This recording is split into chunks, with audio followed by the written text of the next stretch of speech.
Sama.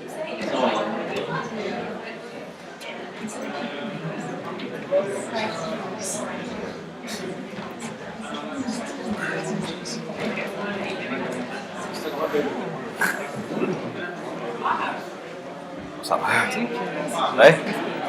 Nào đấy, done that. Do you want me to stand beside you?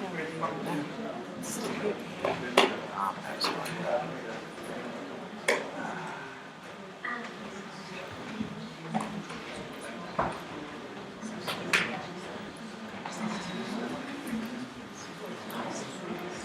Very good.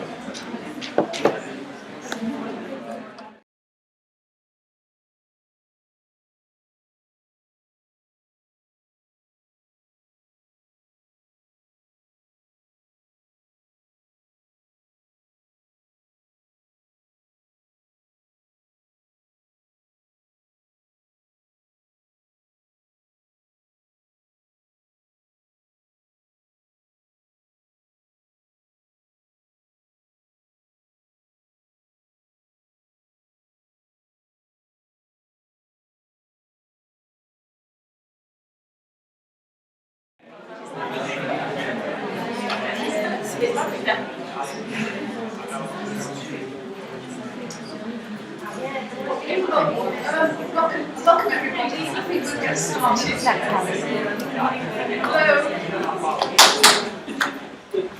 Hello, welcome everybody. I think we'll get started now.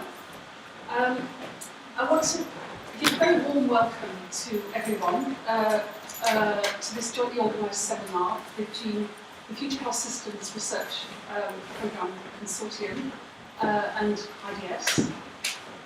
And this is also being live streamed to a wider UK and global audience, so you might want to be aware that there are other people watching and listening as well, and hopefully will be sending in their questions later on. This seminar is to launch in the UK a recent edition of the Lancet medical journal, which came out in November 2013, and it's part of a special series which is looking in some detail at the health systems and the development implications of health systems in a number of countries, Asian countries in particular. And we're here today to launch the Bangladesh part of the series, and it's called Bangladesh Innovations for Universal Health Coverage. We were going to have the editor-in-chief of the Lancet, Dr. Richard Horton, with us to introduce the series. Unfortunately, he sends his apologies. He's at the last minute he's had to stay behind for a meeting. But my colleagues here will set the scene for the Lancet special issue anyway.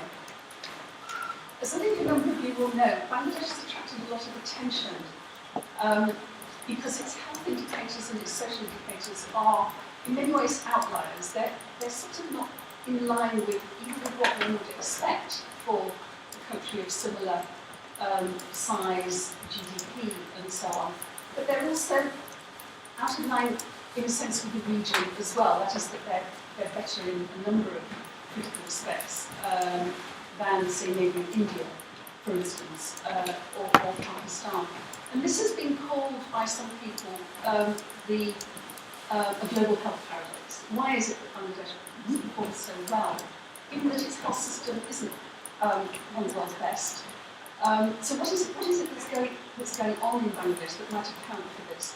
So today we're going to focus particularly on that paradox and on the developmental trajectories that might have contributed to that overall much more positive picture. We have two very distinguished speakers with us today, two, in many ways, extraordinary individuals who've been pivotal to the health transformation in Bangladesh. They're also very old friends of IDS and known, I think, to a number of people in the audience, and also to colleagues who sadly can't be here, mostly because they're all away working in Bangladesh. So we have a sort of virtual Bangladesh community as well, which hopefully might be looking at this online. But our two speakers are Dr. Mushtaq Chowdhury, who is Vice Chair and Interim Executive Director of BRAC, and Dr. Abbas Bhuiya, who is Deputy Executive Director of the International Centre for Diarrheal Diseases Research in Bangladesh. They're going to speak first, and then I think they're going to show a short video as well, and then we're going to have some short commentaries from Naomi Hussain, an IDS Fellow who is currently based in Jakarta. We're going to have Naomi just on video link online. From Jerry Bloom, who is present in the room, also an IDS Fellow working in health systems. And then from Melanie Newport, who's Director of the new Wellcome Centre of the Brighton and Sussex Medical School, and she's going to comment particularly on the research implications of this work. So I just want to start by introducing our two speakers in more detail. First, Dr. Mushtaq Chowdhury. He's Vice Chair and Interim Executive Director of BRAC Bangladesh and an expert in health, poverty, innovation and primary education. In his roles at BRAC, he has helped the organisation play a central role in providing health, education and microfinance services for poverty reduction, and in achieving its status as one of the world's largest non-governmental organisations. He's a co-founder of BRAC University's James B. Grant School of Public Health, and was its dean for 5 years. Among his other distinguished roles in global health, he's worked for the Rockefeller Foundation as a senior advisor in Southeast Asia. He was a member of the UN Millennium Project's Task Force for Child and Maternal Health, and he holds a professorial position at Columbia University. It is, however, the work of the BRAC to alleviate poverty and improve human development that, he says, drives his future ambitions. Dr. Abbas Bhuiya is the Deputy Executive Director of ICDDRB, the International Centre for Diarrheal Diseases Research in Bangladesh. He's the first Bangladeshi national to hold that position. He's a professor at the BRAC University James B. Grant School of Public Health and an internationally reputed demographer and public health researcher. He's been with ICDDRB since 1980 and is a major research leader in Bangladesh on population health and development. He has many international research links and sits on numerous high-level national and international committees. He's a member of the WHO Scientific Resource Group on Equity Analysis and Research, the Scientific Advisory Group of the Southeast Asian Community Observatory in Malaysia, and is the interim chair of the Board of the Commission on Health Research and Development in Geneva. He's also founding chair of the Scientific Committee on Poverty and Development of the Asian Population Association, and many other roles distinguished from him. So thank you very much to Abbas and Mushtaq for being here. It's a great honour to have them here. We're going to pass the floor over to them. I've been asked to note that as we're live streaming this, it's also being tweeted live, and the hashtag is HD Bangladesh, for those who understand these things. Thank you. So, Mushtaq, Abbas, over to you. Who's recording? We're going to put it in.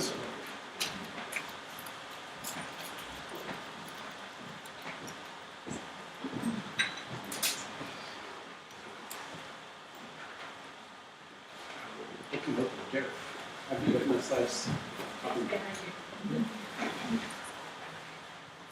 Thank you, it's very nice. Good afternoon, ladies and gentlemen, and many friends in the audience, Lady, Jerry, Jack, and others in the audience as well.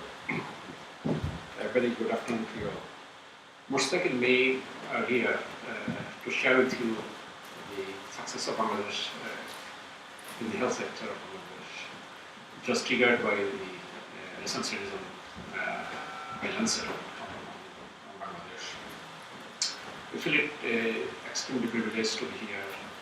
We are grateful to IDS and our friends to arrange this and take this opportunity for us to share this personal journey here instead of through journals and other kind of things.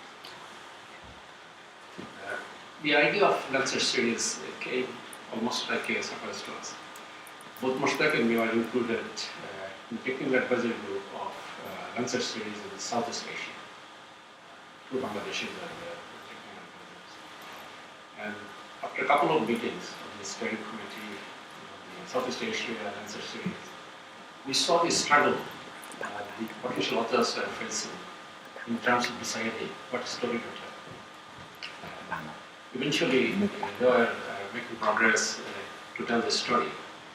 And we felt that it seems to me they don't have much of a story to tell. In that regard, Bangladesh has a much better story to tell. Why can't we have a series on Bangladesh? And then we shared it with Lancet, some of the editors were present, with support from Lincoln Chen, who was chair of the China Medical Board. Lancet agreed that it's a possibility to consider to have a series on Bangladesh. You know, the real fun started after having the Lancet agreement. To choose topics what to write, to identify authors, and to deliver Lancet publishable articles, which was to be peer-reviewed Lancet. So we started the process with a steering committee formed. Then we identified key authors, and then there have been repeated workshops to decide on what's to write. In the process, I must admit that Dr. Lincoln Chen and the role of Dr. Pagamadas, who is one of the editors in Lancet, was very helpful for us in helping us to focus, narrowing down the focus. We remain grateful. It was supported by Rutherford Foundation, the grant to us literally, and recognized that we work closely in partnership to deliver this. As in the past, all this organization had a history of working together for long, starting from one of the education solution, taking knowledge to the villages. This time also, we did pass, and we produced this on time. As you are the best judge to tell how good all these stories of the previous career. There were 2 or 3 times series which was published in the Lancet series. Some were commentaries, some communications, and then some articles. There were 6 chapters. 5 of them were substantive, and the last one was the call to action, basically recommendations. As you can see in the first slide here, among the communication and commentaries, we had Sir F.H. Ahmed, was the founder of REC, to write a piece on. And then Professor Amartya Sen was one of them, so volunteered to write a piece.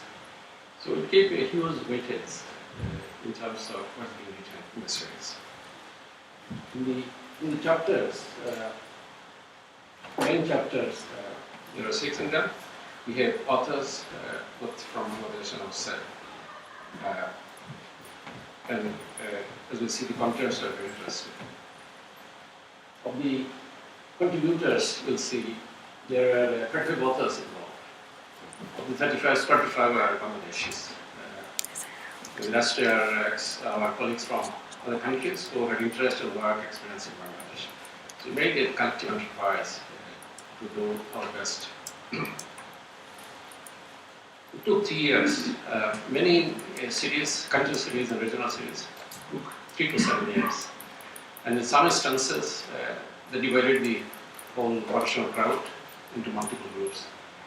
For the process was not faulty and not inclusive.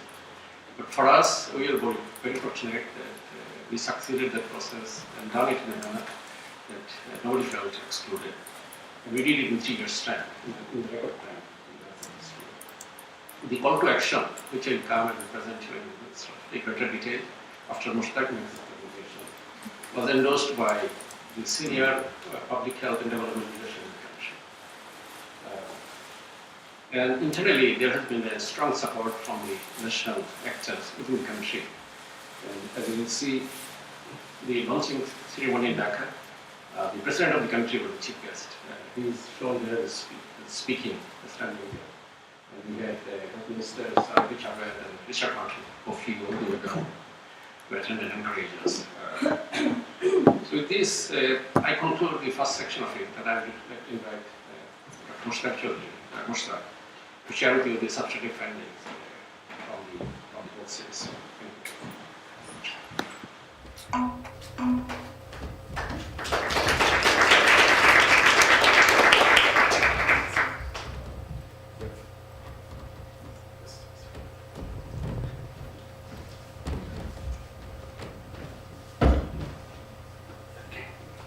Thank you, Mas. It's a real privilege for me to be here today at IDS, University of Sussex, and it's particularly eventful for me because I'm meeting so many friends, old friends here, and also new friends. So it's a real big occasion for me. We're also happy that we have the chair. Hilary, who is an old friend of us, and we've been working together for many years. And she's also an author. She's also an author of this. So this is a double privilege. Personally, also, I'm grateful to Sussex because both my children were educated. My son got his master's in development economics. And my daughter got her undergraduate education here in the University of Sussex. So I don't know if they are observing this through the webcast, but I'm sure they'll be thrilled to know that I'm here in the University of Sussex.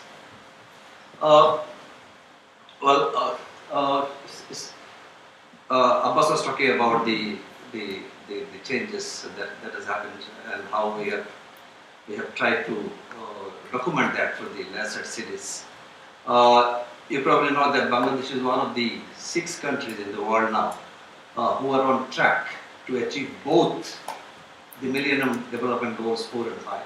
So that makes Bangladesh a very sort of unique situation.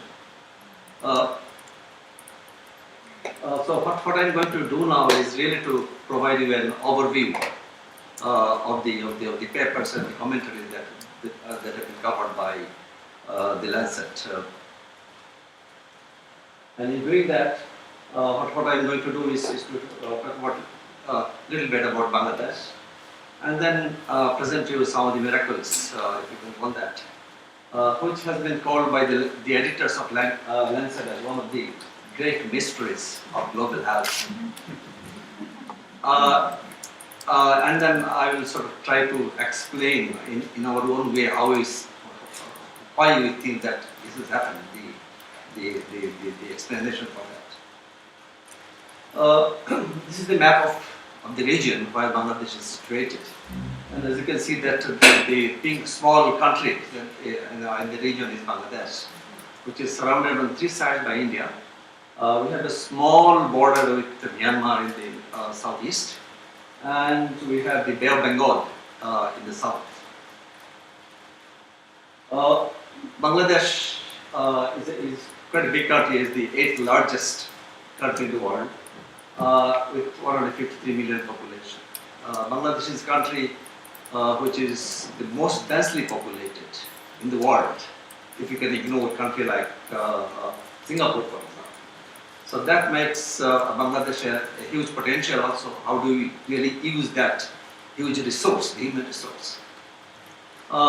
If England had the same density, for example, as Bangladesh, England, then it would have about the same population as Bangladesh, because Bangladesh and England's land area is about the same. We got independence in 1971 after the war. And the war led to a lot of destruction. The infrastructure were in ruin, and there were millions of refugees who went to India. They were coming back. So many people at that time were very sort of skeptical about the viability of this small nation, and some very unkindly considered or called us a basket case, because they thought that Bangladesh will all the time will depend on external help.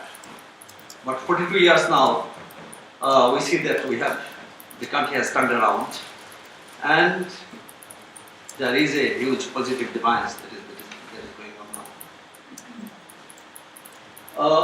This table shows the development indicators and some of the health outcomes in Bangladesh in comparison to some of our neighbors. And the neighbors we have chosen here are Pakistan, Nepal, and India. And as you can see, that in terms of GDP, for example, Bangladesh is poorest, except next to Nepal. But in terms of the proportion of the population in poverty, Bangladesh is the highest poverty rate, unfortunately, which is 32% compared to 31% in Nepal and much lesser in India and Pakistan. But if you look at the four columns on your right, for example, you see a huge advantage for Bangladesh. In terms of female enrollment at the primary level, Bangladesh has the highest enrollment rate, which is 92.3% of the children are going to school. That's the net rate. In terms of life expectancy, Bangladesh also has the highest life expectancy in the region, which is 68.3, compared to 65 in India, 65 in Nepal, and 65 in Pakistan. Interestingly, all the figures are about the same rate. But more interesting about the life expectancy is the gender difference.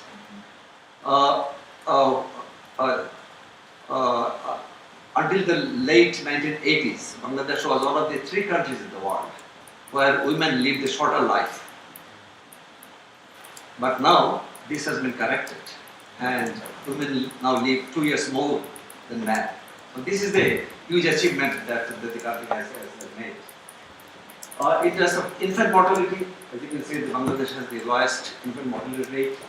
And if we compare what was there when Bangladesh became independent, we had about 150 at the time we became independent. Now it is only 42.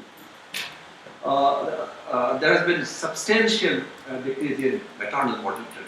As you can see that we have 194 compared to large numbers in our neighboring countries.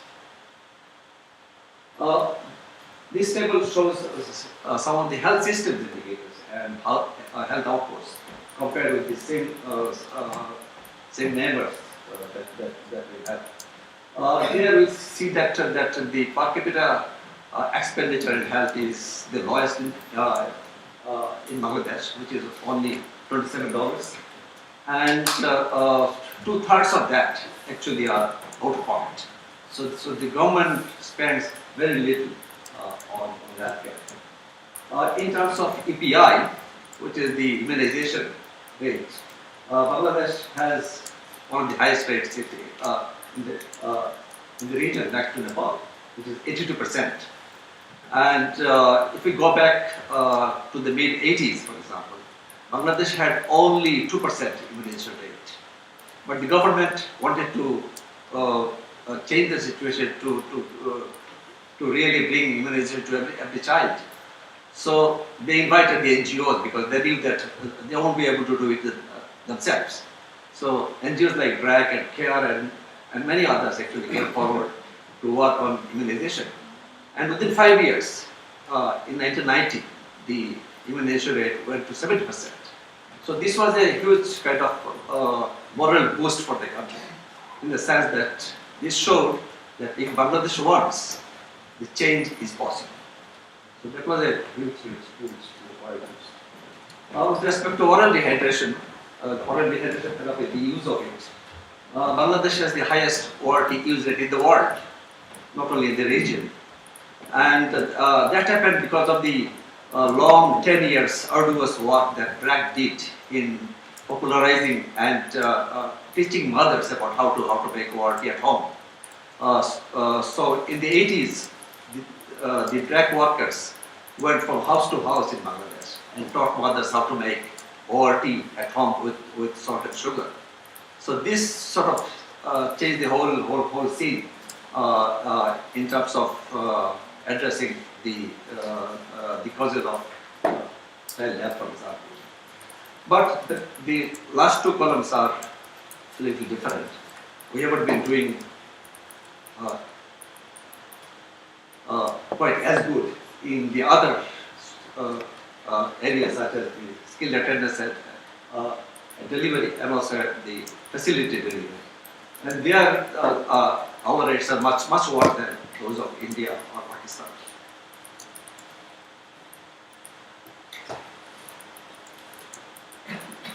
This one shows the different mortality rates over time, and also the life expectancy as it has increased since 1970. And as you can see that the life expectancy has consistently improved over the years. The sharpest decline has been, as you can see, the black line in maternal mortality. And the rate which has been quite resistant to change are the neonatal deaths, which are given here by the green line in the bottom. So we have done very well with respect to some of the indicators of mortality, for example, some of the mortality rates, but not in every. This one shows the total fertility rate and also the contraceptive prevalence rate. This is another area where Bangladesh has done very well. At the time of independence, Bangladesh had a total fertility rate of 7. But over the years, it has gone down to 2.3 in 2010. And it is said that the country may have already reached the replacement level, which is 2.2. And this has been possible. One of the reasons is the increased contraceptive prevalence rate. So in a country like Bangladesh, which is Muslim, conservative Muslim country, there we have increased our contraceptive prevalence rate to less than 10% in 1970 to nearly 60% now. So which has been quite dramatic increase in contraceptive prevalence rate. This one shows the all causes death in a particular area called Matlab, which is the field laboratory of the ICT DRB. And the data are over the year between 1987 and 2010. There are two things that you can notice here. One is that the deaths due to communicable diseases has gone down quite substantially. It was in 1997 about 20%, and now it is about 11% or so. But the major change that you are seeing here is the increase in the proportion of deaths due to non-communicable diseases. In 1987 it was about 20%, but now it has gone over 60%, which is the kind of thing that most of the countries in the developing countries are facing, the onslaught of the NCDs, which is part of the epidemiological transition that is happening in all those countries. This one shows the underweight children according to the 5 wealth quintiles. And there are two things here. One is that over time, between 2004 and 2010, there has been gradual reduction in malnutrition. The other thing what it shows is that even among the richest section, richest families, the malnutrition is a major problem. So malnutrition is not essentially only a shortage of food, for example, or resources, but there are a lot of other things that are involved. This is an interesting graph. The blue bars are the Gini coefficient for income inequality. And as you can see that over time, this Gini coefficient has been resistant to any change. So the inequality in the income hasn't really improved at all, as you can see there. So Bangladesh remains a largely inequitable country with respect to income. But if you compare the red line, which is a composite indicator for about 6 different public health measures, and that shows that over time the access to those health services such as family planning, EPI, ORT, the access to skilled care, for example, the concentration index has gone down tremendously, which means that the inequity in terms of accessing healthcare has been reduced and both the poor and the richer people have almost the similar kind of access to those public health care. Now the question is, why is this positive bias? And we feel that these are related to both health-related things as well as this social determinants of health-related. And we feel that in health, development does matter, which is the main sort of theme for this meeting. So we feel that the War of Liberation had a tremendous impact on the kind of things that we are seeing in Bangladesh. So the war was not only a war for a piece of land, but it was a war for our own culture, it was a war for our own language, and so on. So this has changed the way the country, the society looks at development, and particularly the role of women in the society. There has been a huge lot of national commitment to improve the lives of the poor, for example. If you look at the PRSPs, PRSP is the Poverty Reduction Strategy paper, and also the 5-year plans, you see that there are a lot of talks about equity, about the role of women, about removing poverty, and so on. Although there are there are issues about how much of these are implemented in the real sense, but those are there in the government policies. There has been a lot of pro-health policies which were enacted in the country, and an important one is the drug policy, which was done in 1982. And that drug policy, which was done by the government with support from some of the NGOs such as the Gangshashka Panel, this changed the whole way the drugs are available in the community. This policy led to availability of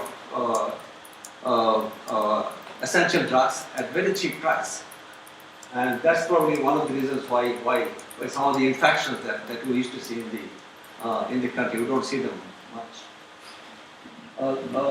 The reach of the health sector has also improved tremendously over the year. There has been a large number of new health centers built, although there are questions about the quality of services there, but facilities are there.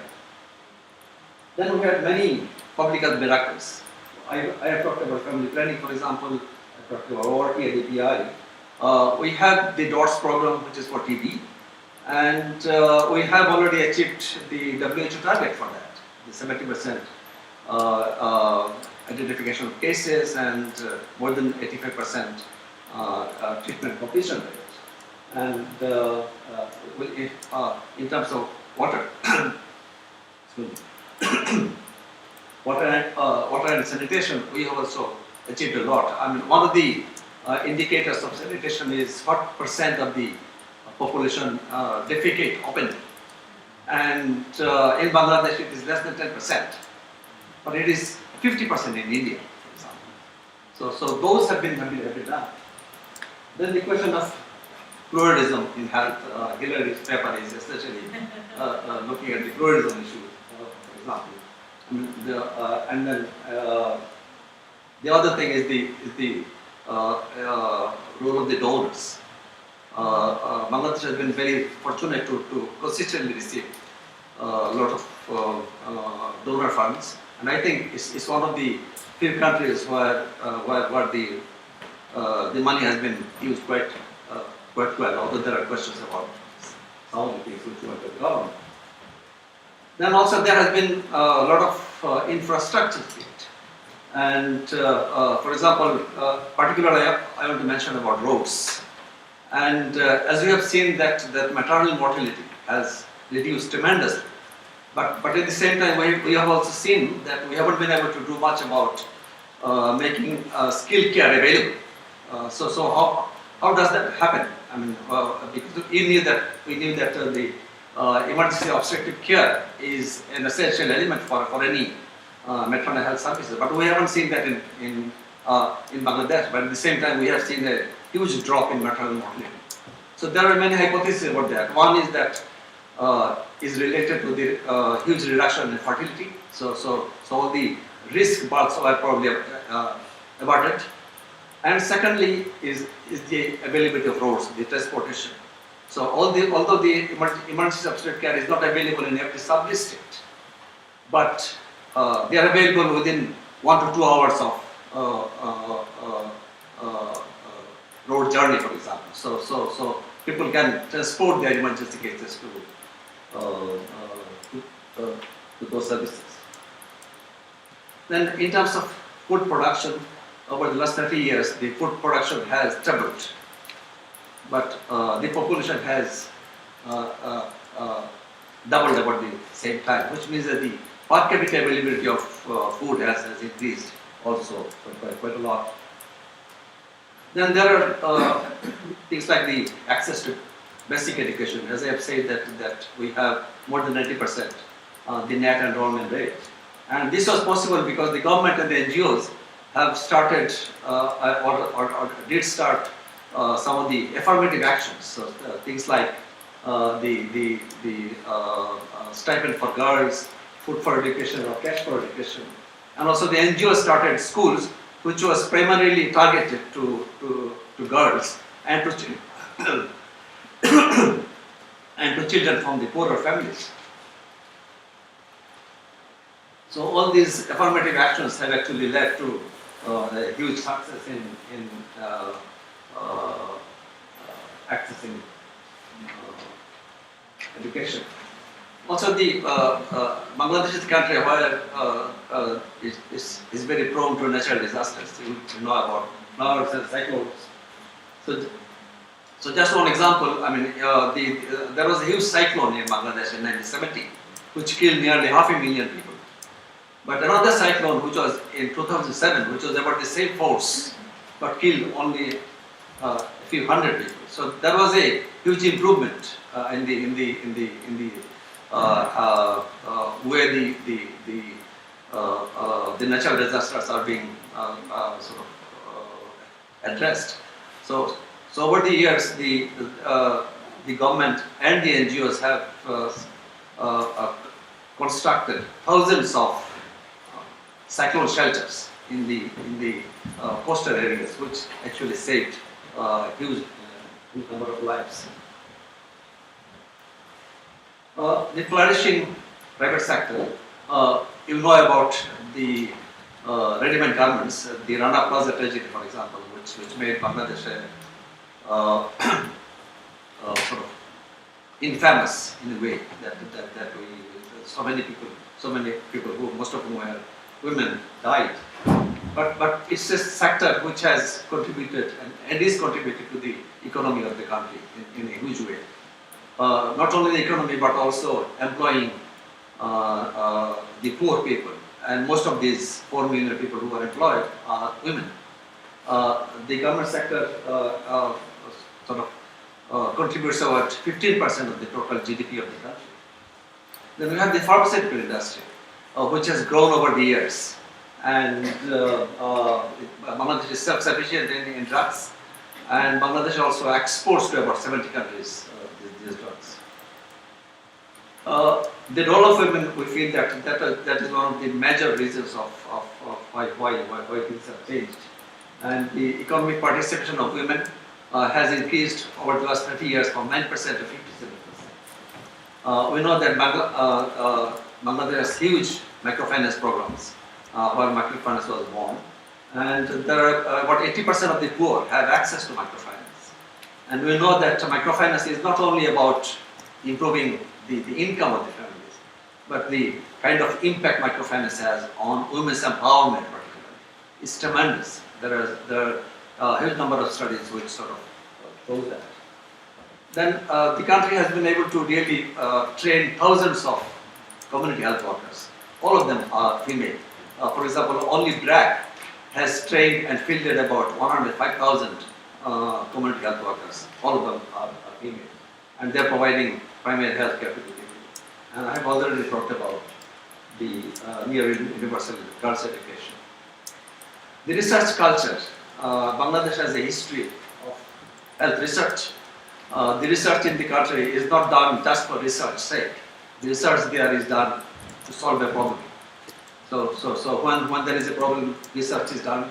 action research is done, find a solution to that. And also there is a huge sort of implementation of research finding into programs. And there are many examples. The WRT program of BRAC, for example, is a glaring example of how research has been used in improving implementation. And people are talking about implementation science. And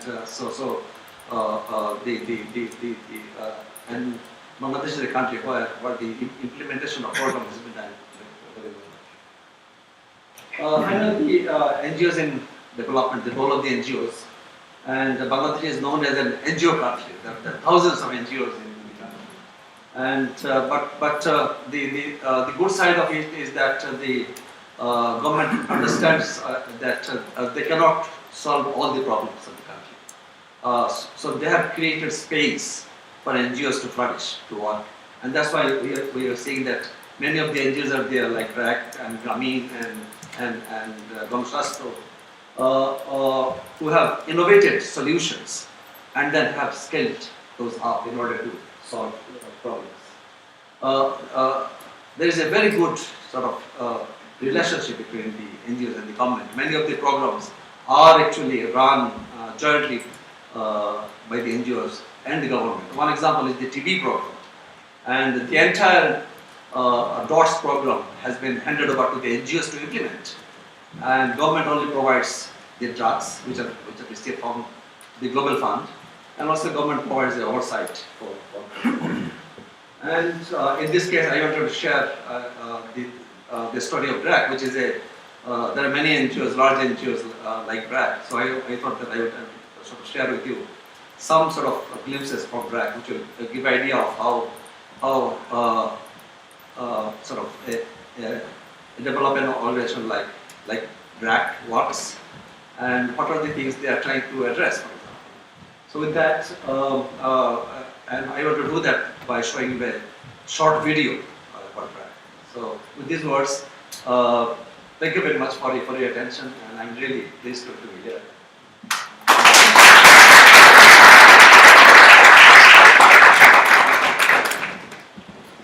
Thank you very much, Mukhtar and Abbas. We're going to have the video next, are we? Mm-hmm. This is short 7 minutes.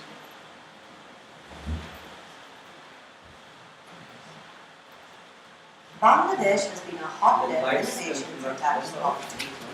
BRAC, a development organization founded by Sir Fazle Hassan Abid in February 1972, has been a pioneer and a catalyst for change in the struggle against poverty. Today, we're one of the world's largest development organizations, active in around a dozen countries, providing tools that millions use to better their lives. Our microfinance program revolutionized the idea of finance for the poor in the 1970s when we began working with poor rural women. Initially aimed at encouraging self-employment, our microfinance has widened to include small enterprise development, taking advantage of the multiplier effects of employment generation.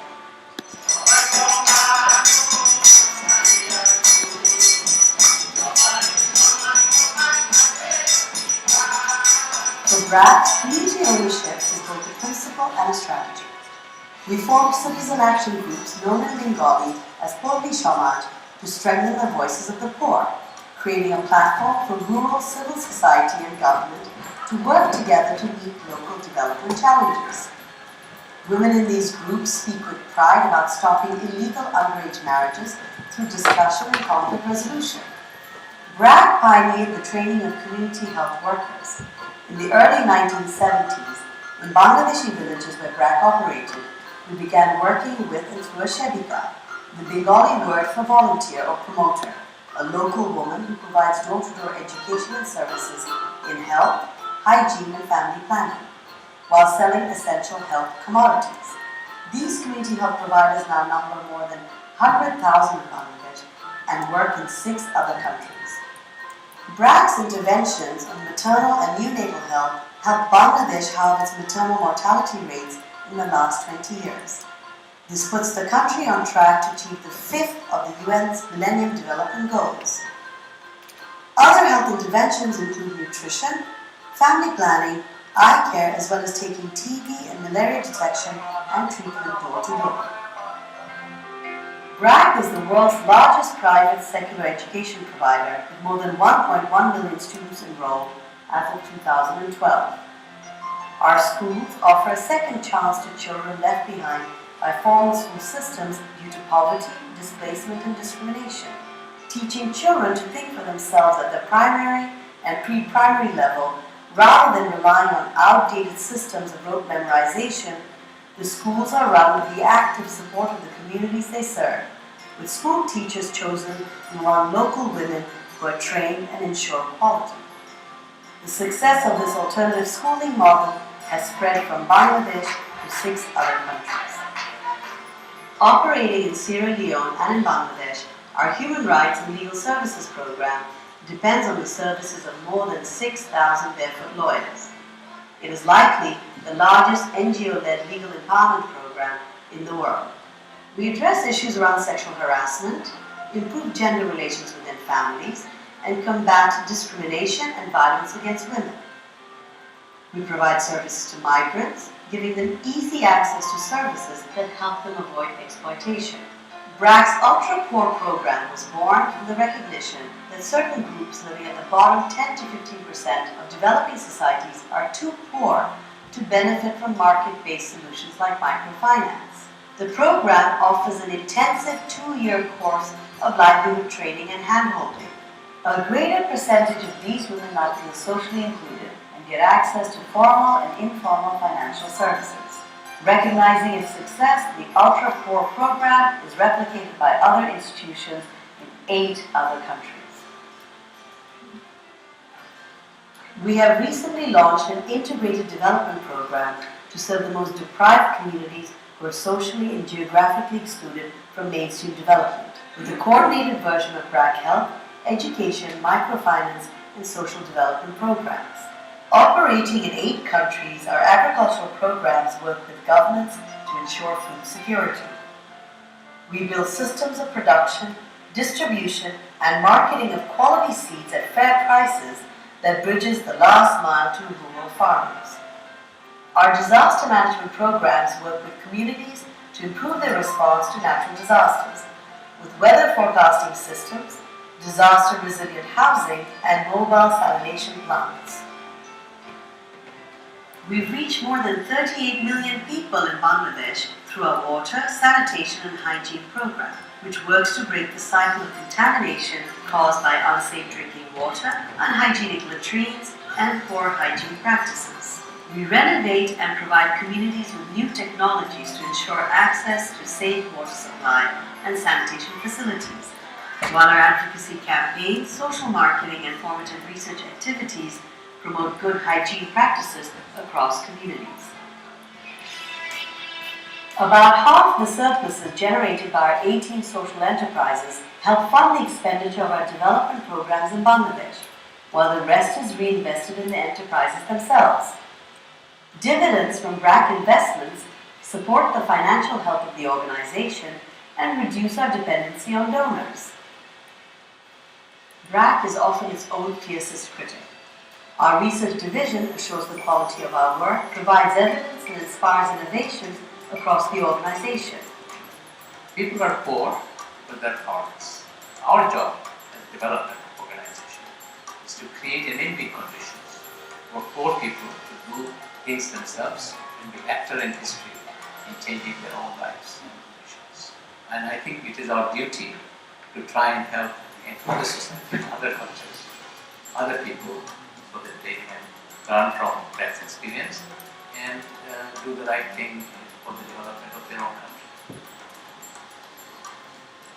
One man's vision and the efforts of many has turned BRAC into the largest development organization in the world.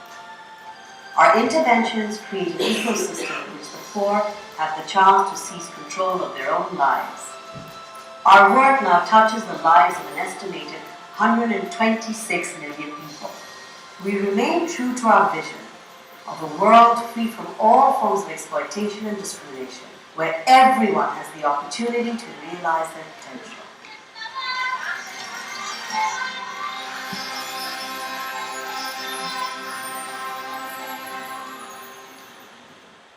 Thank you.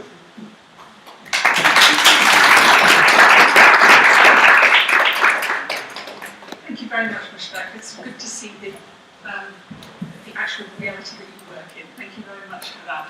I think Abbas is going to wrap up now with just some concluding comments. I'm back again. Let me conclude the concept please by sharing with you the collaborations which are developed by the authors together. In doing so, what they have done, they have identified 4 major challenges the health sector is facing. I must admit that even if we saw that the contributions perhaps made in health improvement, could be a lot of it was beyond health sector, but the recommendations was focused towards health systems improvement. The 4 challenges the authors identified was shortage of health, human resource, and efficient health management. Those of you who are in touch with the Bangladesh health systems, of the healthcare providers, 95% of them are informally trained. Only 5% of the providers are formally trained. So this is a huge challenge. And the qualified ones are always concentrated in the urban areas, making the rest of the country deprived of quality. High out-of-pocket healthcare cost, as you saw from the presentation there, of the $27 per capita income, 65% comes from out-of-pocket of the which is a huge burden on the individuals and had an impact on their economic status because of meeting the catastrophic healthcare costs. The medical record system or health information system is chronically inadequate. So they identified it as a focus area. And then the Ministry of Health and Family Welfare, which is the steering body for the health sector, is a problem. So they made a 5-point call to action. I will not go through the details, I'll just read out the major headlines of those 5-point call to actions. The first one, which is in the display, is to develop a national human resources policy and action plan.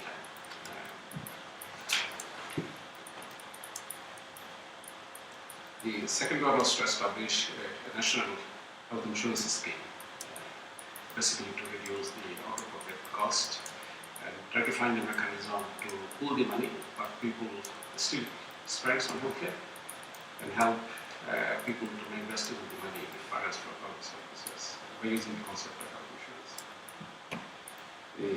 The third one will be health information system or health system. With the advent of technology, the authors believe that that's where it should go. And that has to have an integrated health information and the medical record system, which will be interoperable. The dream is that whatever a person goes for healthcare, that information can be accessed by the providers wherever they go through the country. In this present form, if you go to the public facilities, there is an attempt to record histories, but these are not accessible, can not be named. So the authors felt that this is an area where attention should go. The fourth one is the strengthening the capacity of Ministry of Health and Welfare. Seems to me the authors recommend that the ministry doesn't have enough clout to influence the decision making, including budgetary education and also to do critical decisions. Sector. And the authors even went to recommend that the government should create a supra-ministerial council on health, basically to give more clout to the ministry so that critical decisions can be made. Just like the call to actions, but let me mention that we, the team in Bangladesh, we thought that Lancet series should not be one of those publications that is sold in the library shelves or our bookshelf. I mean, we should use this for post-Lancet advocacy so that the recommendations and other issues can really lead to actions which the nation need. So we are using the platform under the new established Barack Institute of Global Health, which also hosts the James P. Grant School of Public Health, which is a collaborative effort of ICRD and BRAC. And within that center, there is a center called Center of Excellence in University of Hawaii. We are trying to use this for the advocacy purposes, taking the Lancet series as a tool for discussion among various stakeholders. As of now, we set down and worked out market segmentation of those stakeholders. We have 5 broad stakeholders identified, which is non-government organizations, media, government, academia, and development partners. And then individually those groups will sit and discuss the Lancet series, and we will come up with feedback. What can be done, what should be done, with what priority. Then that synthesis paper, which in collective work, taking pieces from all the 5 stakeholders, will be reviewed and further discussed by a small committee, which will have representatives from all the 5 segments of stakeholders. Basically, that group will include people who matter in the healthcare decision in the country, both in the various sectors you mentioned. And they will prepare an action plan with clear timeline, as well as a clear division of labor, who will do what by what time. And that's what we are moving ahead. As I said, we are very determined that it should not be only the academic piece or Lancet series. We would like to see this used as a tool to promote actions, we call it post-Lancet momentum, and get action for the improvement of the health of the people of this country. As a first level of activity in the government sector, they already have moved. This is a meeting like 3 weeks ago, where the Minister of Secretary of Health is sitting in the middle, and he convened a meeting of expert groups to disseminate and discuss the universal health coverage, what the government can do and this kind of thing. So they have already started to move, and as soon as we get back, perhaps after we pass through the jet lag, we will take this on further and try to make the Lancet series for what it can generate and can impact on the future policies of the country. With this, I conclude. Thank you very much.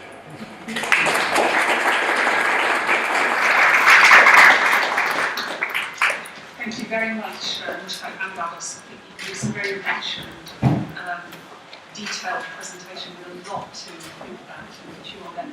And I just want to say it's really encouraging to see how a research-based publication can be used in this, really important implementation, policy implementation way. And we wish you, I think, all the very best with that forward process. I also have a strong hunch that Bangladesh will achieve integrated electronic records keeping in their health service long before we manage it in the UK. I think we may have much to learn from you there. Thank you. I want to move swiftly on because I'd like to leave some time for discussion, and I hope the audience can stay. We have some short commentaries. I think we'll start with Naomi Hussain. Dr. Naomi Hussain is IDS Research Fellow. She's currently based in Jakarta. Naomi has a long history of working in and on Bangladesh on a number of development issues. And we asked her to read the Lancet series and give us just some short reflections on the kind of paradox that's being explored here. So over to Naomi. Hi. I wanted to say first of all how sorry I am that I can't be there in person because Abbas Pay and Mushtaaq were my first ever boss 20 years ago on the famous Matlaab project, and it was really inspirational for me working with them both in terms of wanting to be in development research, and I've stayed in development.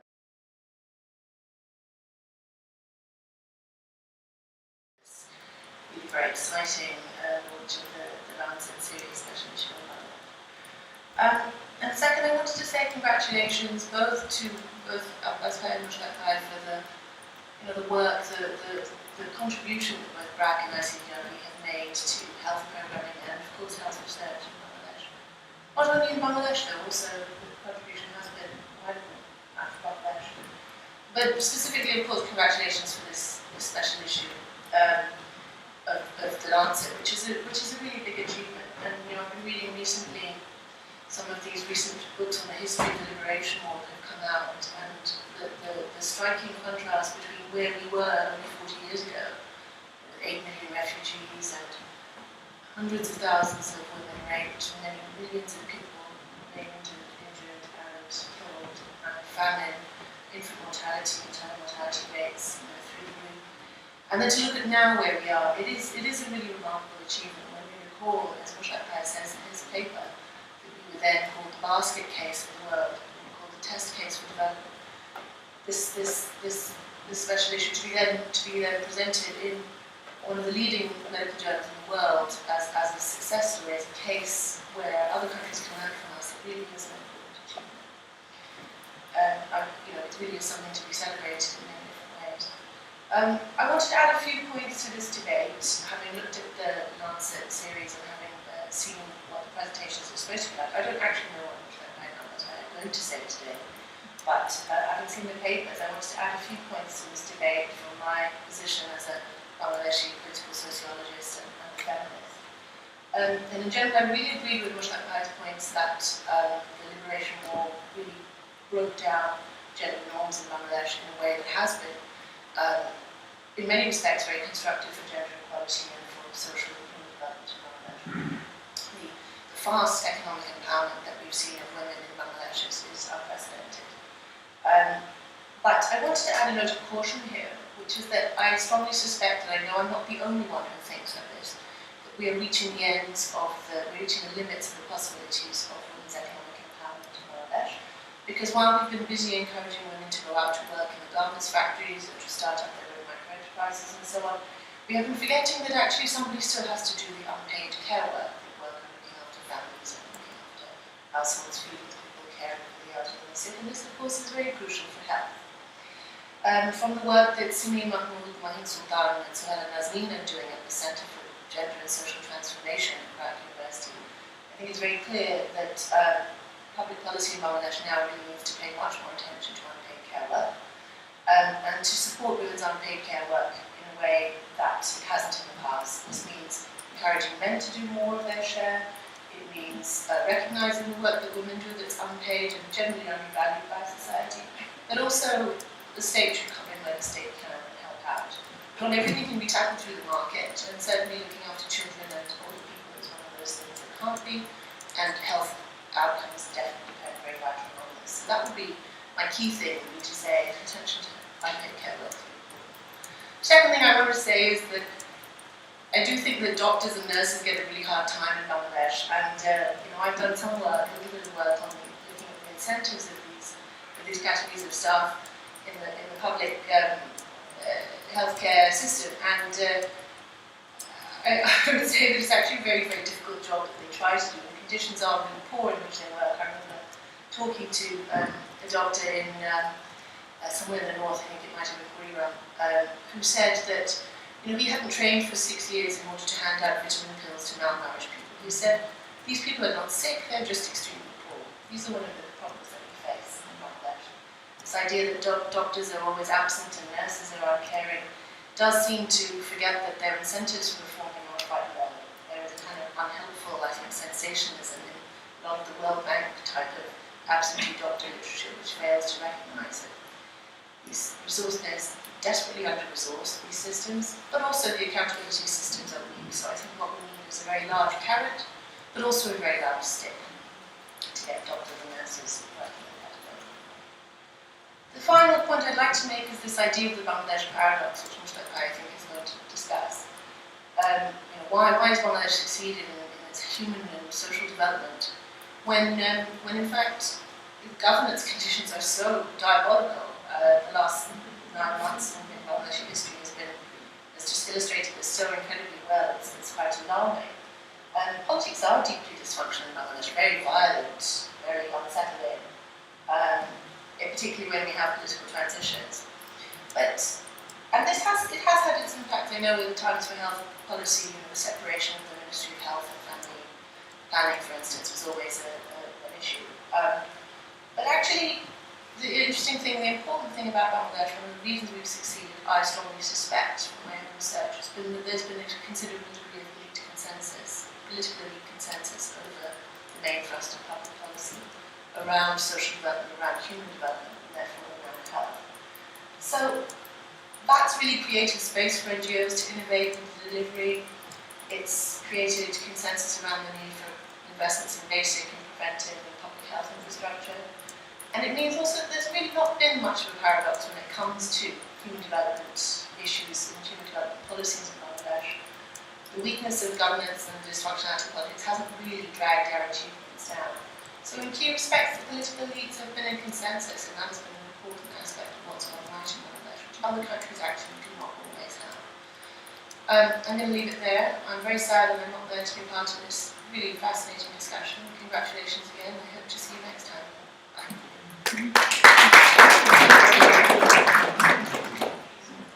I don't know if Naomi is looking at the web, the live stream. I hope she is. If she is, thank you very much, Naomi. That was much appreciated. Okay, I'm going to pass quickly on. Jerry Bloom, Research Fellow at IDS, is going to, I think, talk particularly about sort of health systems and development implications coming out of this work. Over to you, Jerry. Well, just first to say what a pleasure it is to have you here and hear your presentation. It's meeting often in Dhaka, and it's great to meet you. I want to start by just saying, I remember a conversation I had, it was a couple of years ago.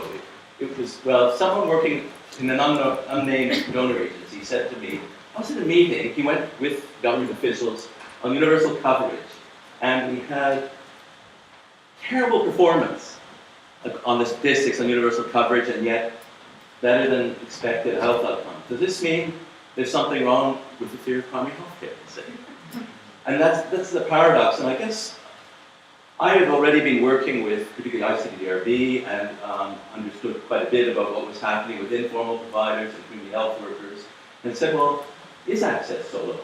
Is there such a paradox? And I guess I would ask the question, is there a paradox, or is public health community just asking the wrong questions? And by asking the question, I'm suggesting the latter. They've been asking the wrong questions. And in my view, this special issue makes an important contribution because it addresses the right questions about the management of health system development, especially in countries that are reconstructing after major social disruption. And so what makes it special? And I guess I wanted to say, first of all, congratulations. I really think this is an important contribution to knowledge. And Richard Hortner here, I would congratulate Lancet for creating a platform for this kind of reflection, which is much beyond the usual research where you evaluate a little intervention and decide whether or not in its particular way it was defined, it has an impact or not. This is a totally different set of questions. So what's special from my point of view about the special issue? Well, I think the first thing is, it's a longitudinal study that explores a major development effort with a 40-year time horizon. Very little work is published by that. And it's written by people who were part of that process and are now reflecting on that process. But it's also not just anecdotes, but it's drawing on evidence. I think this is a very important special characteristic of this special issue. The second is it illustrates how, a large number of different interventions, national pharmaceutical policy, the emergence and development of NGOs, emphasis on gender inequality, training of large numbers of health workers, somehow all together add up to something that's more than each intervention, but in a way no one expected. So it's about how things add up in development. It goes beyond the usual debates about what's the role of the public and private sector to look at the complex reality of a pluralist system and ask important questions of how do you manage it, rather than trying to make a decision what's good or bad. It has a really useful discussion of the role of research and innovation, because it's not just about scaling up a standard intervention and then replicating it for the next 30 years. And it's not simply doing research, but it's innovating and taking it to scale. Quite unique. And it raises important questions about the management of change in a complex and rapidly changing context. And I think in terms of all of these things, it's actually quite an important contribution to thinking about the problem. And I just want to say, in a world in which many countries are experiencing a wide variety of rapid and interconnected changes with economic growth, urbanization, Dhaka certainly has that, technological change and the need for new innovations, ecological and climate change, we need more research on how to manage these major processes of development and change. And it's important, and I think this is the other point, it's important that national researchers who have enough to do in simply trying to solve immediate problems have a chance to stand back, reflect, learn the lessons, and share them with others. And I think that is the key next step, and I think we need more opportunities for that kind of learning and exchange. And of course, I'm personally particularly pleased that the Future Health Systems Consortiums and researchers from 3 institutions involved could contribute to this. So, congratulations, and I hope that you will be taking forward some of these reflections, both to share with other countries and to deepen them.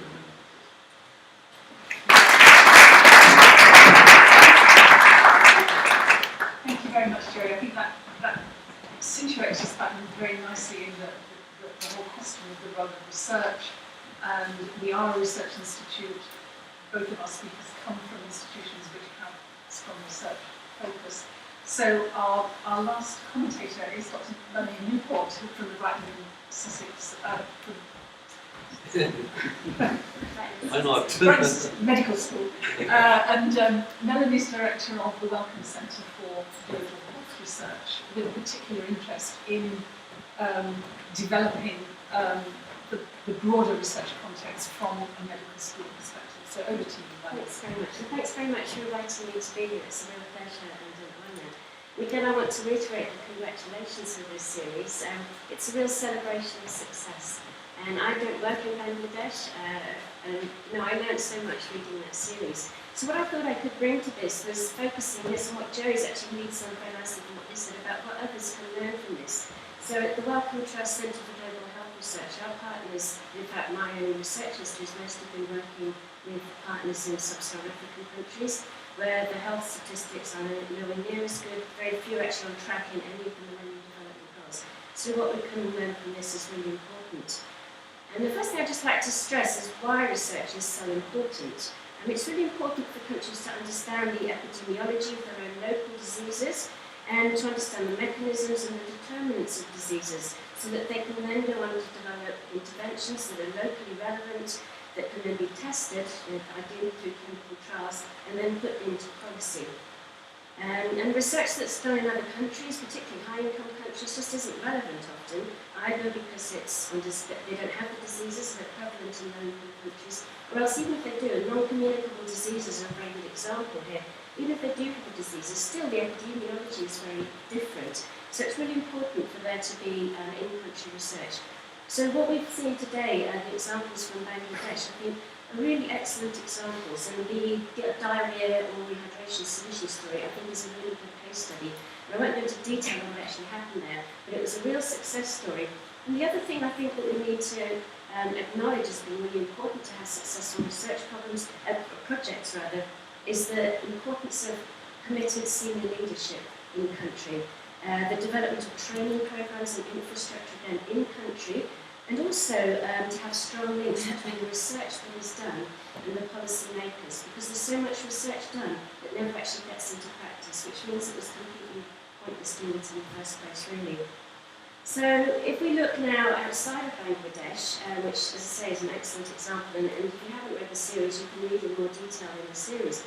I mean, I think the current challenges for many low-income countries are that there is not that commitment in country to research. So either for resource issues or because of a lack of belief in the importance of research just isn't done. And there needs to be a real sort of culture shift, I think, to get this into practice. And that's something that we're trying to work on with the countries that we work in, to actually get this mindset change. And I think the work that Gail's doing in Ethiopia actually around pediculiosis has been a very good example of developing research capacity, getting evidence that then informs policy in a very similar way to some of the success stories in Bangladesh. But I'd like to say research isn't just the only thing, obviously, because the research does need to be implemented. And the other thing that I think people can learn from the Bangladesh story is the importance of a community health network. And very few low middle income countries are investing in healthcare at the primary care level in a thorough and extensive or comprehensive way. Money's being invested in secondary and tertiary healthcare, which is expensive and benefits fewer people. So I think that's an important lesson. We focus a lot on the gender equality, and that again is really important. And in countries in sub-Saharan Africa, we know that actually, if you give the women the education, give the women the money, their health indicators are better. But this needs to be much more formalised. And the place of women in society needs to be revealed, I think. But the other thing that really struck me about this series was about persistence and resilience. These things don't happen overnight. This whole the Brack story, getting from having a diarrhea problem to treatment that's in practice, there were lots of hurdles to overcome, lots of going back and reiterating things, and the resilience in the context of either a liberation war or natural disasters, cyclones and flooding. I think that is something actually also that people can learn from. So that's all I'm going to say, so we have time to open it up to a more wider discussion. But thanks again for a wonderful series, and enjoyed the talks, and thanks for giving me the opportunity to participate. Thank you.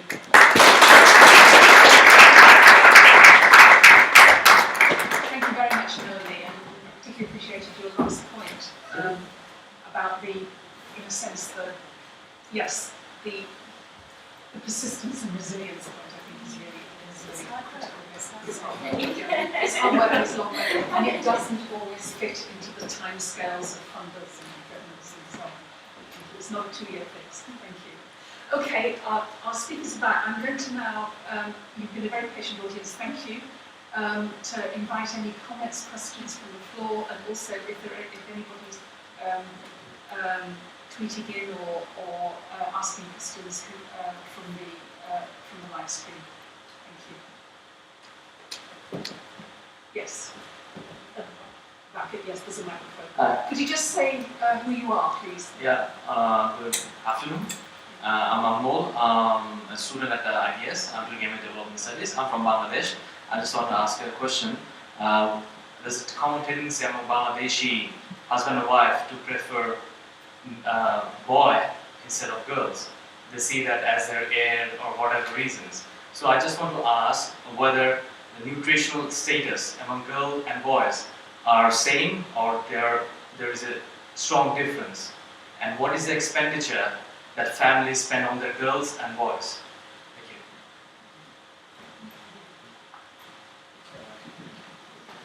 Thank you. It's a very interesting question. If you go to the 70s and 80s, the gender differentials in health status was usually in favor of boys and was against girls. I remember in a serious study where we met the demographic surveillance data, and we saw that over the years, girls' death rate is much higher than boys. They spend much worse for the crisis rate, famine and this kind. Then we did a study, we took a very in-depth study from Newton Channel, and we found that there has been a serious discrimination against food allocation against girls and families. And then when it comes to involving cash, like medical care and other things, the girls suffer most.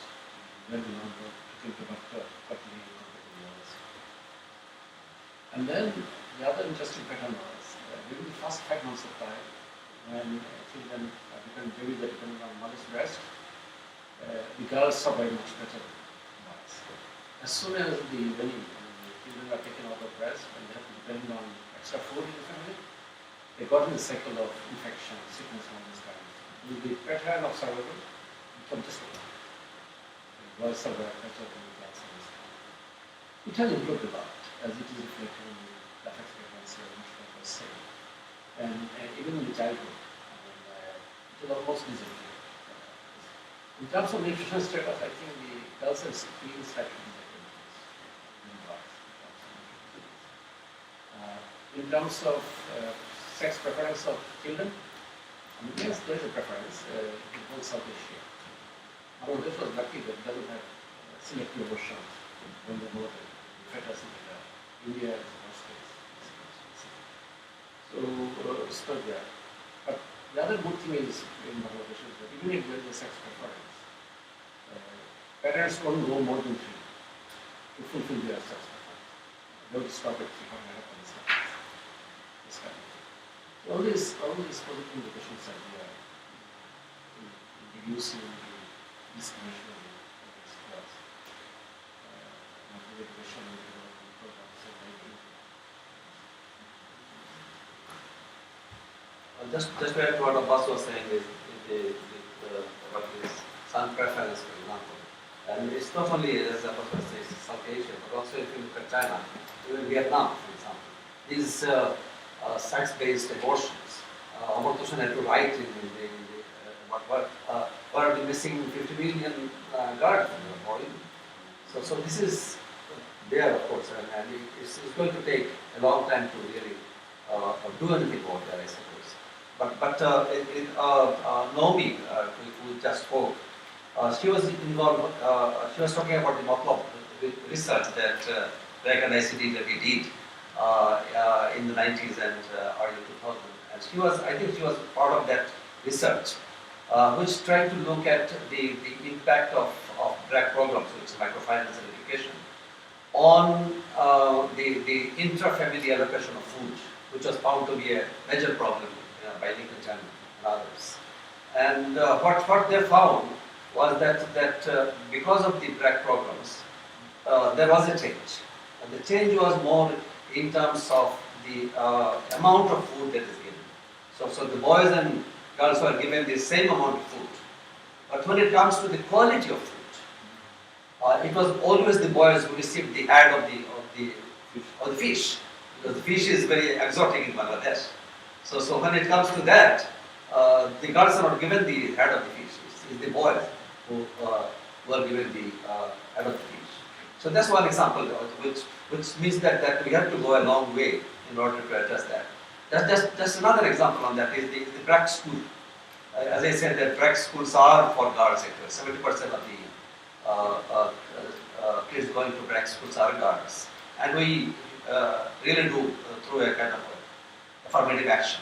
But what we have seen is that when you closely observe the teacher, how she behaves in the class, you see that when she asks a question, she always asks the boy, not the girls. So those kind of things are in our I don't know what to call this societal way of looking at things. But it's changing, but it's a very slow process.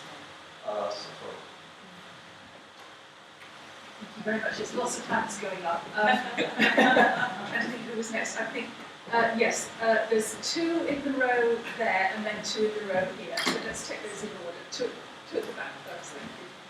My name is Naile Salima, and I'm doing an MA in Gender Development. I come from Malawi, which is in the sub-Saharan region. And my question is on sustainability. What is it that BRAC has done differently to the extent that it has managed to sustain the gains made in development and in education? I'm asking this coming from a background where donor agencies or organizations have implemented a program in Malawi, but after they phase out, then the results are also, somehow washed away. What is it that you've done differently that has managed to sustain the gains that you've made? Thank you.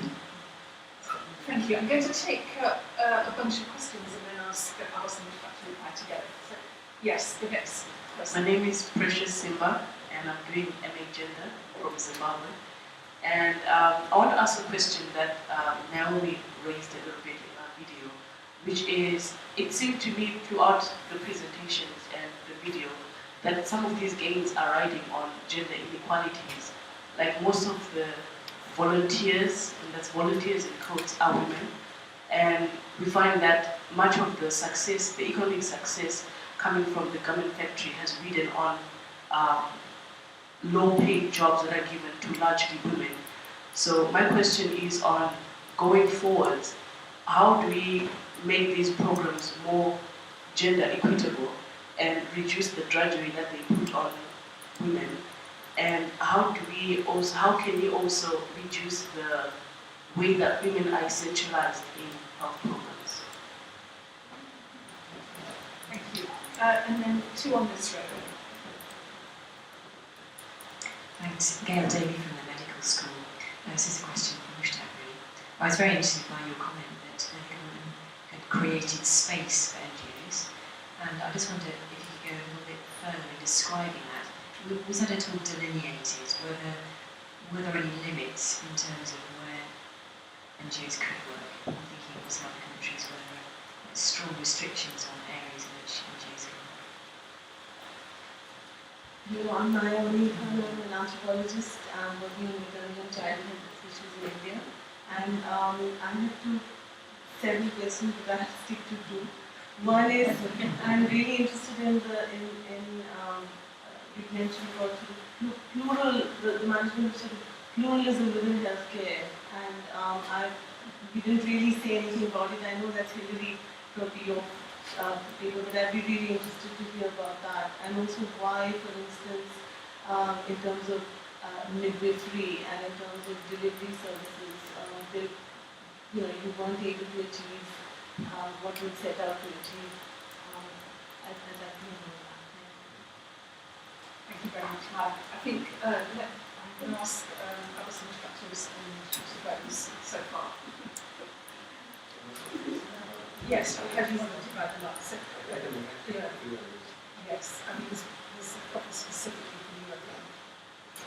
Well, about the question of sustainability of drag, for example, it all depends on how you define sustainability. So sustainability of programs. So, for example, program like the ORT program, it is just once you get the knowledge, it sustains. And we did that program in the 80s, and there were studies done in the 90s, for example, and the study on basic education. To know some of the which also collected information on some of the life skills, and one of the life skills question was that whether the child knows what is the treatment for diarrhea.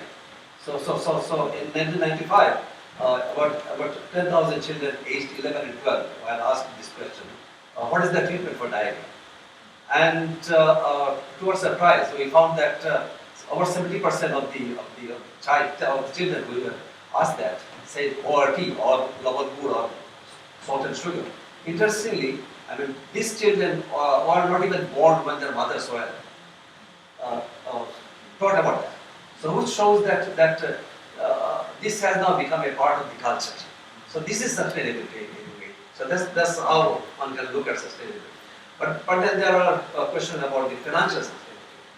And DREC is dependent on donors for about 30% of all our expenditures. The rest 70% come from our own sources. So we have, from day one, for example, I've been thinking that how do we reduce our dependence on donors? And for that we have created enterprises, for example.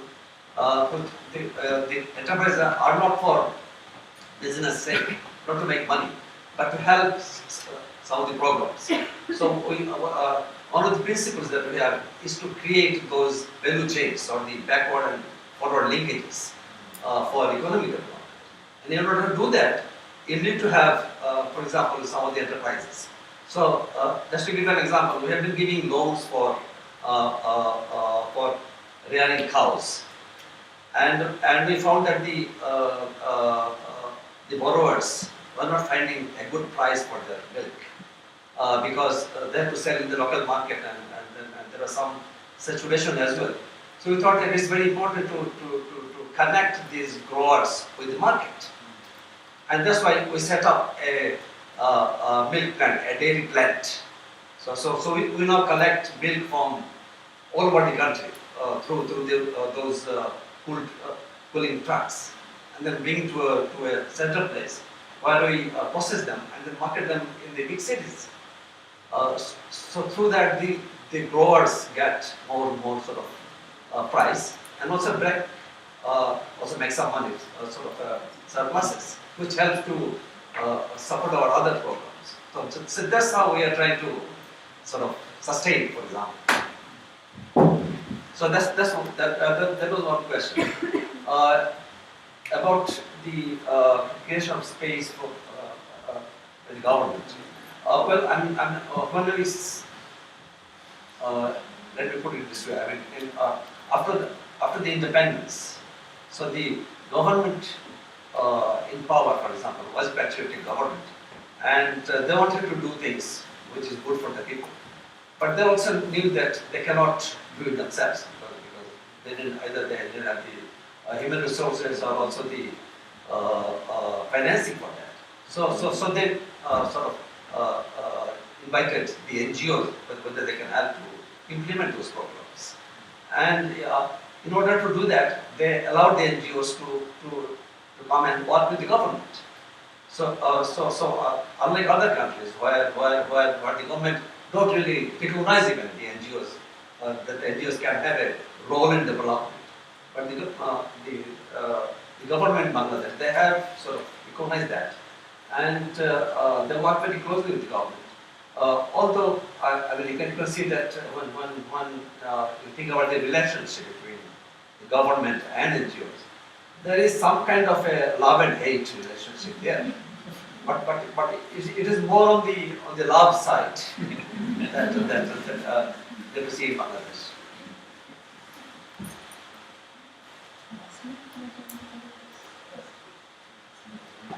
Not much to add, except compliment the relationship between the NGOs and the government. Even during this tour of ours, we had questioned that whether it was inherent weakness of the states that the NGOs could have different price. We beg to differ. Because the realization by the government that the need is used and the public sector alone cannot effectively opening up the space. So that is not weakness. That was, in our opinion, also needed of the government. So that Bangladesh history tells that there can be a very strong complementarity for the government organization. And our NGOs are not equally in nature. That they have that is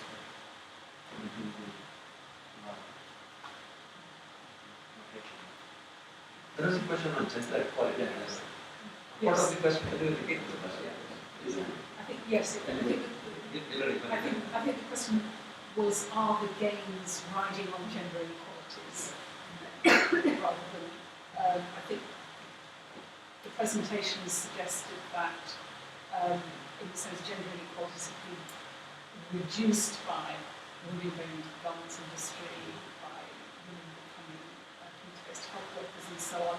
And I think the question he was raising, but is that in a sense also reinforcing gender inequalities in certain ways? Well, it might actually be seen as a reinforcing in some areas, but we believe that that's only transitional. That it might, but in the long run, it will be the women who will be benefited by that.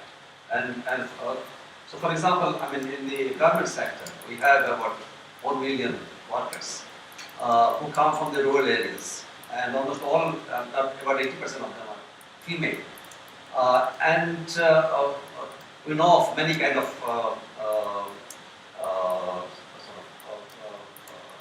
ill treatment that is being meted up to them.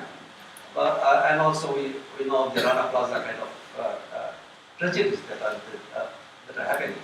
But we are also seeing changes in the way the country, the government, and the buyers, for example, are actually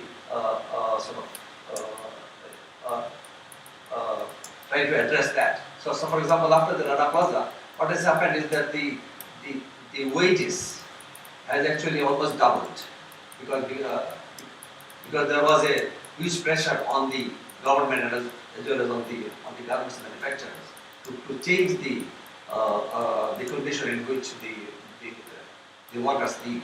So I mean, these tragedies are also leading to changes which are beneficial for the women, for example. But these are, as I said earlier, I mean, there are slow changes, but are happening.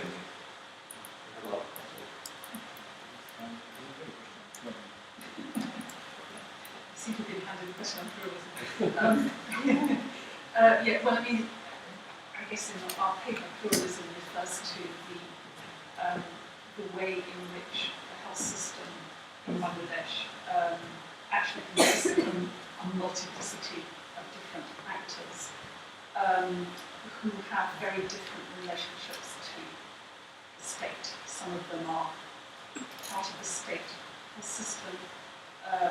Most of them are, if you like, independent actors who historically come about. Maybe there's been a training course in the past that the government has put on and they've become a local village doctor.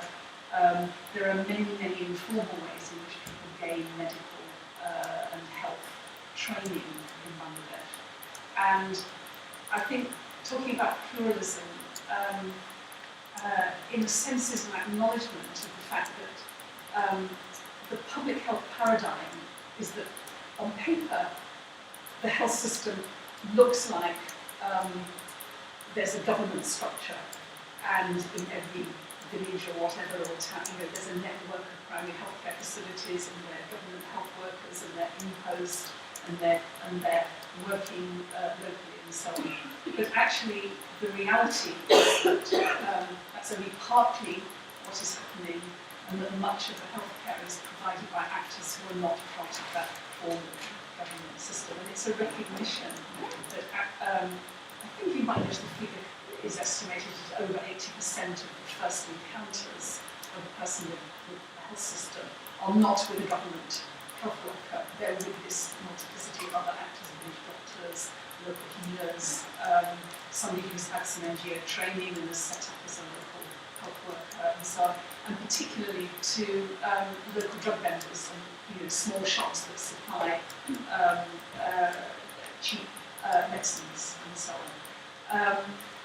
And I think the issue we were raising in the paper is recognising the reality of that in a context where there's a severe resource constraint, where it will take many years to train, and develop cadres of health workers in order to fill that gap.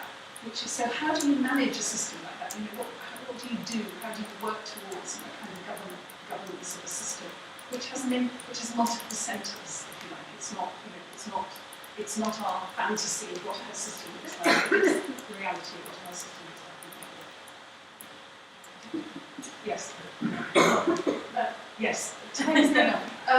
People still here. Does anybody else want any quick last questions? There is, yes, at the back. Just very briefly.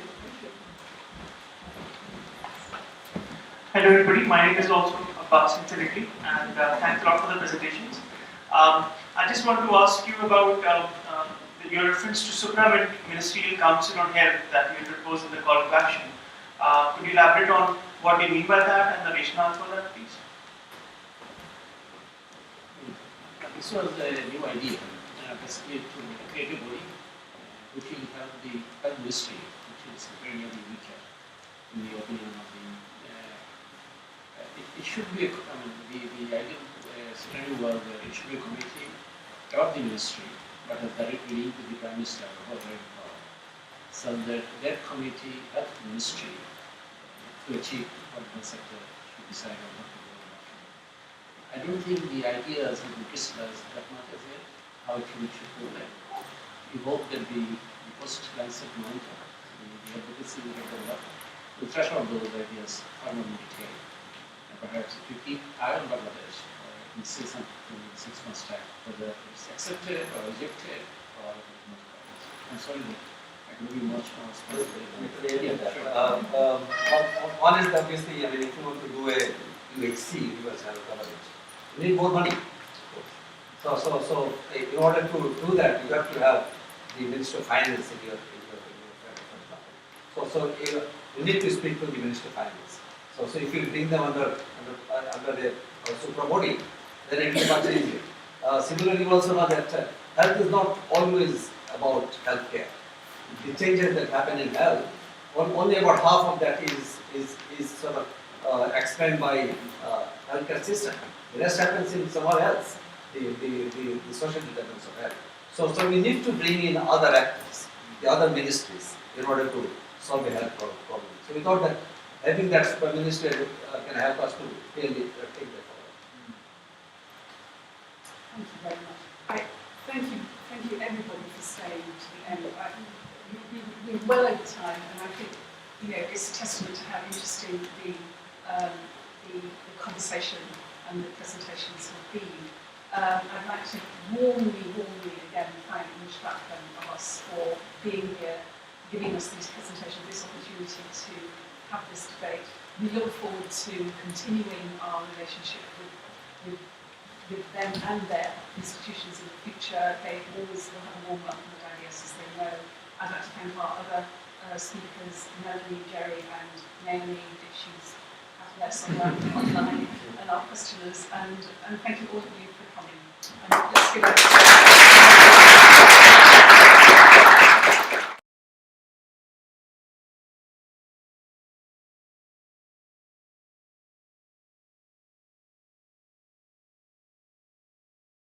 again. That would But be great. it's available Yeah. on the Future Health Systems website and in many places. Yeah. Thank you.